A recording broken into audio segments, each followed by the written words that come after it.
And welcome back to more Gravity Rush Remastered. Last time, we stopped an alias imposter, so this time, we're heading to the final part of Hekseville.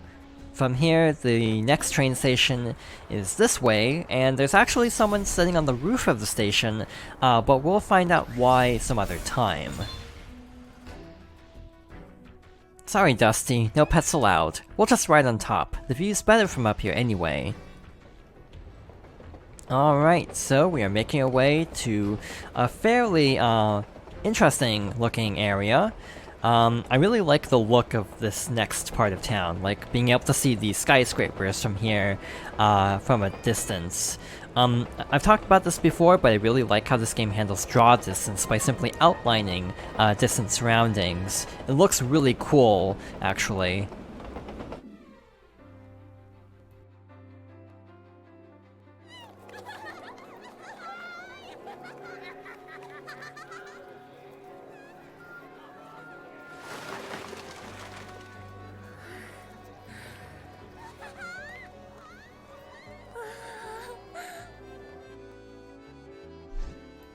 Wow, this place looks packed with things to do.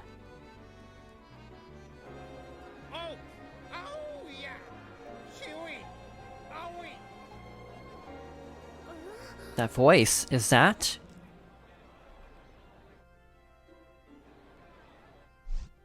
How are you finding Venda Center? There's so much to do in the big city. I love it, but what are you doing here, Gade? I thought I brought back all of the city. You did, but I figured I'd come by and say goodbye before your big trip. Big trip? Am I going somewhere? And what do you mean by goodbye? You'll find out soon enough. I've got some good news. I decided to move. Been kind of lonely living in that pipe in the middle of nowhere. That's great news. How far away are you going? Well, now you've gotten to hurt my feelings. I can be useful, you know. I'm a creator. What if someday you want to revisit a rift plane? Gems as far as the eye can see, wonderful hidden powers, mysterious advice and all that jazz? Well, you should go home and prepare for your trip. But I'm not going on any trip. Maybe you should go and worry about your move.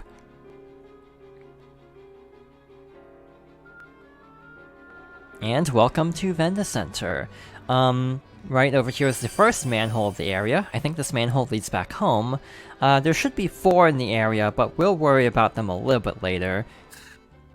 Our next story mission is over here. I needed a change of scenery. With the train service back, I really wanted to check out that new part of the city. It was time to get out, meet some new people, and have a little fun.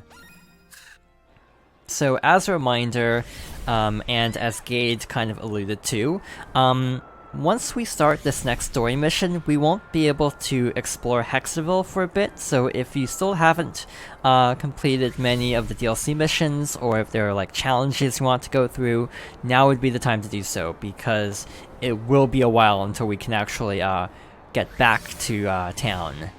But our next story mission begins here.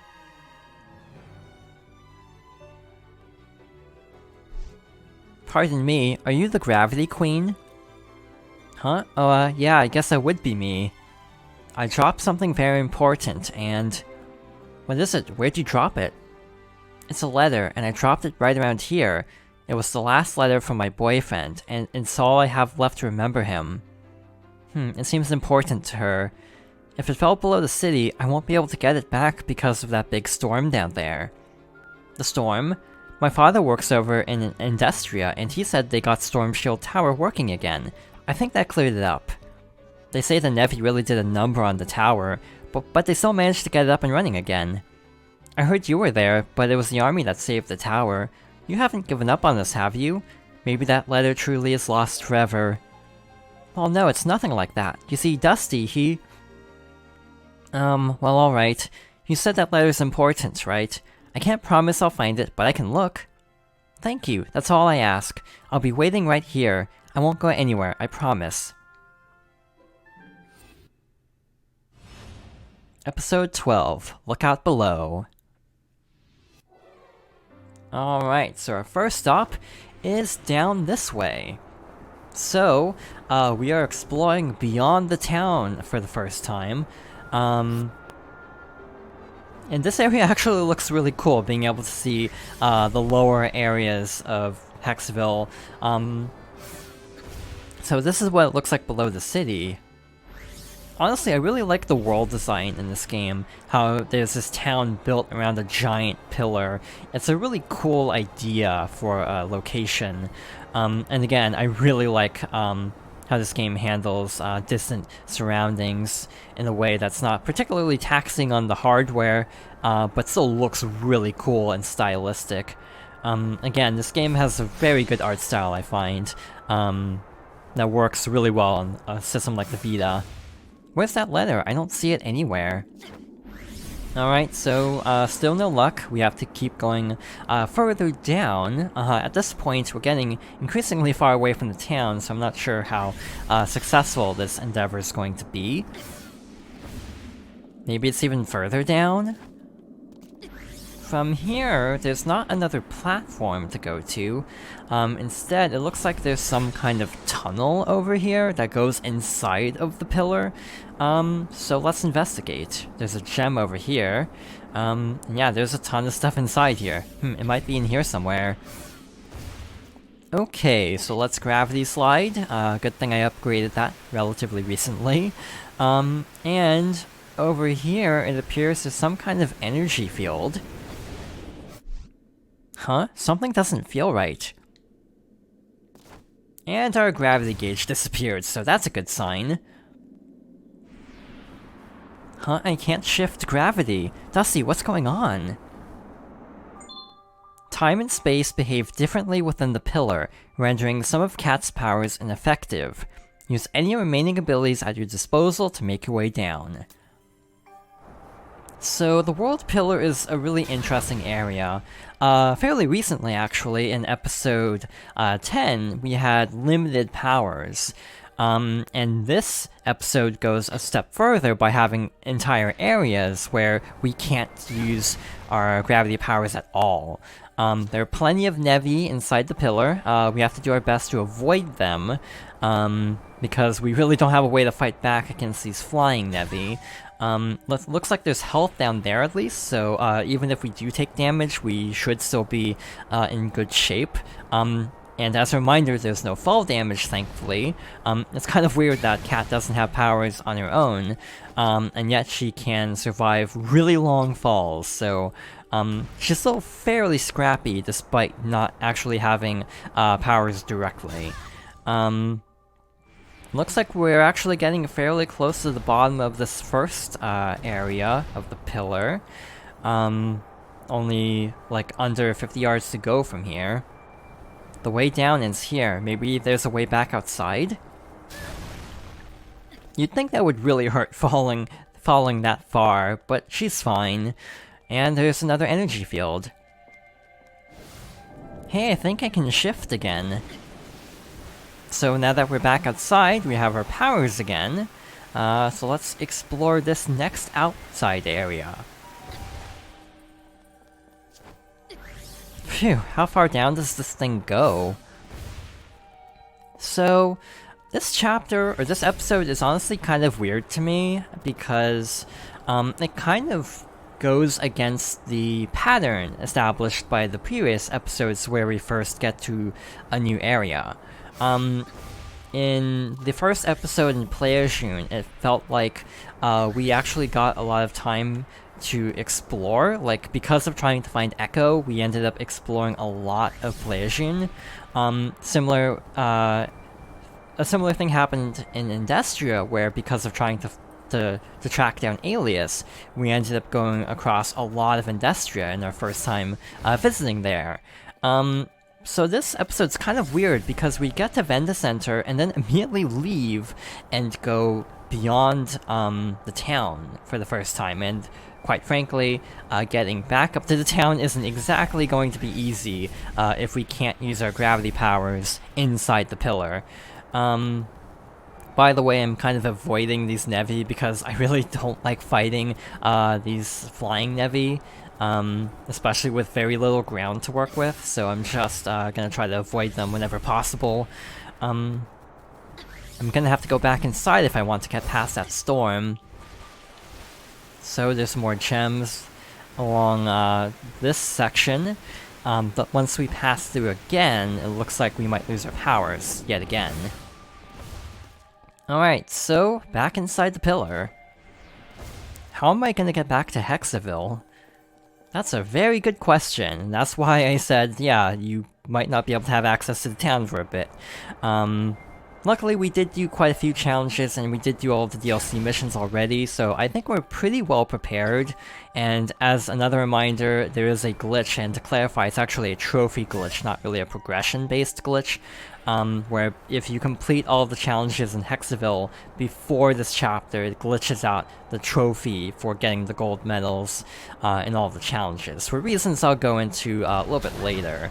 But yeah, to clarify, it's not like the worst glitch ever, it's just a matter of not being able to unlock a trophy.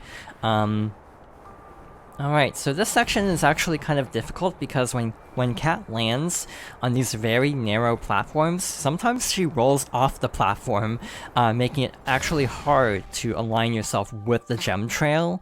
So far it hasn't been going too badly, but sometimes, yeah, she just tumbles off the side of that thin ledge, and then you basically miss out on a lot of gems. And again, because we don't really have access to a lot of challenges in Hekseville for a bit, it's good to collect as many gems as we can along the way, in case we need upgrades. In general, this chapter is actually kind of difficult for a reason we'll get into a little bit later. That looked really glitchy. So yeah, this game definitely has some issues, like some little areas where it's not entirely as polished as it could have been. I'm not sure if some of these like weird camera things like that are kind of linked to the port or the remaster, or if these were also issues kind of on the Vita. It's definitely kind of a situation of gravity powers maybe not working well with camera controls. But for the most part, it works surprisingly well. For like a first attempt at this concept, it honestly turned out pretty well. Looks like I can get back outside from here. And yet again, we have our powers back.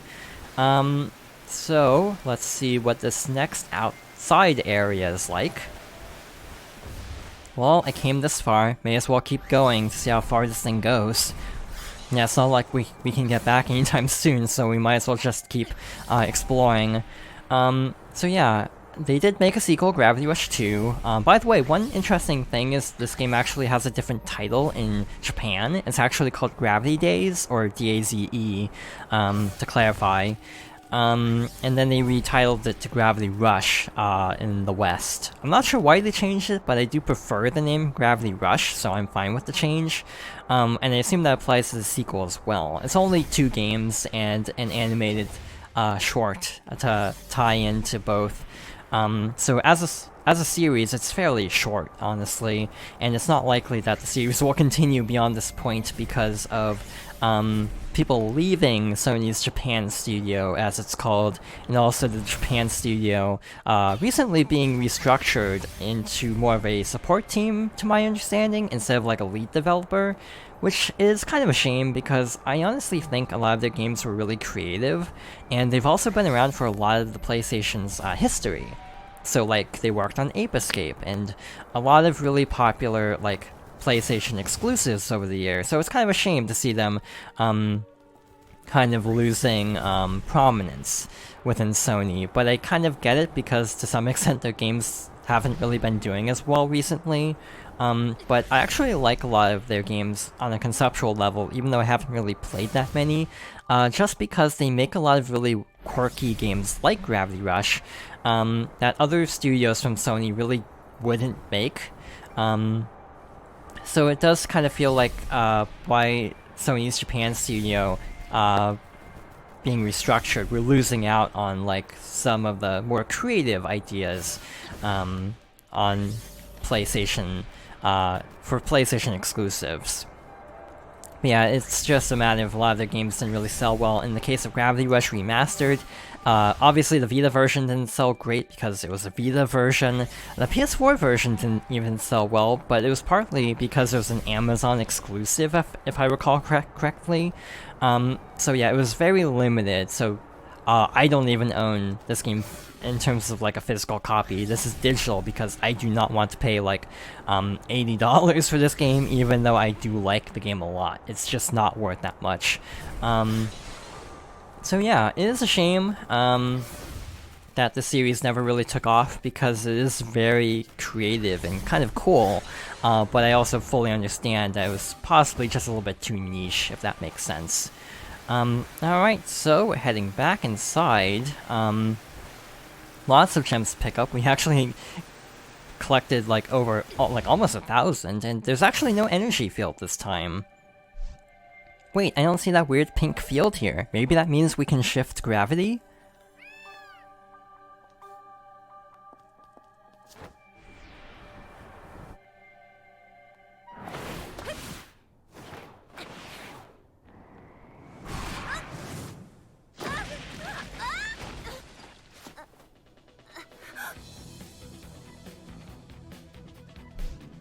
You're not going any further. You're still alive? Why can't you just leave me alone? Turn back now. This is your last chance. I don't know why you keep trying to stop me, but I'm through trying to explain myself to you. There's no way I'm turning back. Then you must die. And we have another confrontation with Raven, except this time we're not directly fighting her, we're just trying to get past her. She'll attack with these little energy spheres. They're actually kind of difficult to avoid. I recommend just trying to shift to the side a little bit. Why are you trying to ruin everything? You're the one trying to ruin things. So yeah, when she summons a projectile, just kind of fly quickly to the side, kind of at a diagonal, so you're still making some progress downwards, I'd say. The blue projectiles, I feel like, require the largest, like, angle to avoid because she launches so many of them. She can summon variable numbers of them as well, which can be a little bit tricky. There's a ton of gems there and a health pickup. We luckily didn't take damage. I won't let you get away with whatever you're planning. I'm not planning anything, I just want to help Hekseville. So this sphere there will actually warp us back to a previous checkpoint. So make sure you don't get hit by that. So this is an example of one of the tougher variants of this attack, because there's so many spheres to dodge. But yeah, as long as you kind of quickly shift to the side, you should still be able to dodge all of them fairly easily. And yeah, this is kind of a wall. Like, I remember getting stuck at this part in my original playthrough for a bit, because it's actually not easy to kind of figure out how to dodge all of her attacks. Once you get the hang of it, it's not too bad. It's your fault everyone has to suffer. What are you talking about? I'm the one trying to help them.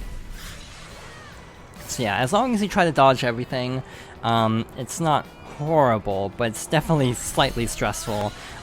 She's actually giving us a fairly easy pattern. If only Denelica could seize power and become mayor. Denelica? Who's Denelica? And who cares who the mayor is?